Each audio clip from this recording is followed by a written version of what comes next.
농촌 소멸 위기를 가속하는 식품 사막 현상이 문제로 떠오르고 있는데요. 농촌 마을에 신선식품을 배달해주는 만물 트럭을 직접 운영해봤더니 주민들의 반응이 좋았습니다.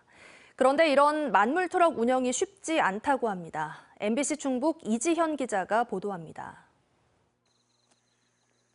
걷고 버스를 타고 또 갈아타고 장 한 번 보려면 한두 시간이 걸리는 한 산골 마을. MBC 충북 프로그램 계란이 왔어요 팀이 만물 트럭을 직접 운영해봤습니다. 계란이 왔어요. 없는 게 없는 만물 트럭이 왔습니다. 과자와 라면, 어르신들이 들기 무거운 음료류, 염색약까지 두루두루 갖췄습니다.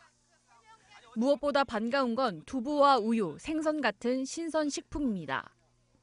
이런 식품을 구하기 힘든 식품 사막에는 신선식품을 배달하는 만물 트럭이 거의 유일한 대안입니다. 계란 같은 것도 필요하고 시골에서 다 필요해. 시장이 워낙 멀잖아. 우리 같은 노인네들은 진짜 좋아. 전남 영광군 묘랑면에는 지난 2011년부터 정기적으로 만물 트럭이 42개 마을을 누비고 있습니다. 어르신들이 많은 농촌 지역에 신선한 먹거리를 전하기 위해 민간 공동체가 시작했습니다. 어르신들이 주로 두부를 많이 사셔요. 두부는 이제 반찬으로 쓰시기도 좋고 생으로 잘라 먹기도 좋아가지고. 이후 전북과 경남, 경기 등 전국 각지에서 농협이 비슷한 사업을 시작했습니다. 하지만 비용이 매년 수천만 원씩 드는데 수익은 거의 없어 지속적으로 운영하기가 쉽지 않습니다. 실제로 한 지역 농협은 도입 3년 만에 방문 횟수를 2주에 한 번에서 분기에 한 번으로 줄였습니다.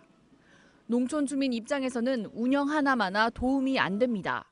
계시는 노인 어른분들도 지금 너무나 좀 가속 줄어들고 있는 상황이고 가면 갈수록 매출이 계속 떨어지고 있는.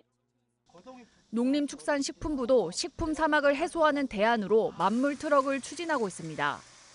지난 7월 이동장터 추진 계획을 발표하면서 차량 구입비를 지원하겠다고 밝혔는데 선뜻 나서는 지자체들이 많지가 않습니다.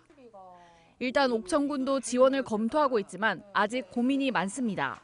검토를 하고 있는데 경제 효과라든지 저희가 예산이라든지 이런 부분도 좀 파악을 해야 되고.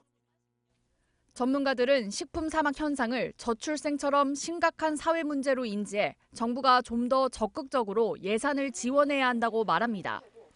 지원책이 있지 않으면 민간 조직이 지역사회 조직과 함께 이 먹거리 공급을 담당하기가 어려운 구조이죠. 농촌 돌봄의 관점에서 취약계층에 대한 활동을 더 늘려나가야 된다고 봅니다. 조금 부족한 게 아닌 살아가는데 꼭 필요한 먹거리가 없어 황무지에 던져진 것과 다름없는 식품 사막. 사막을 떠날 수 없는 이들에게 샘터 같은 대책이 시급한 이유입니다. MBC 뉴스 이지연입니다. 언제 어디서나 내 손 안의 뉴스. 광주 MBC 뉴스 유튜브 구독으로 함께하세요.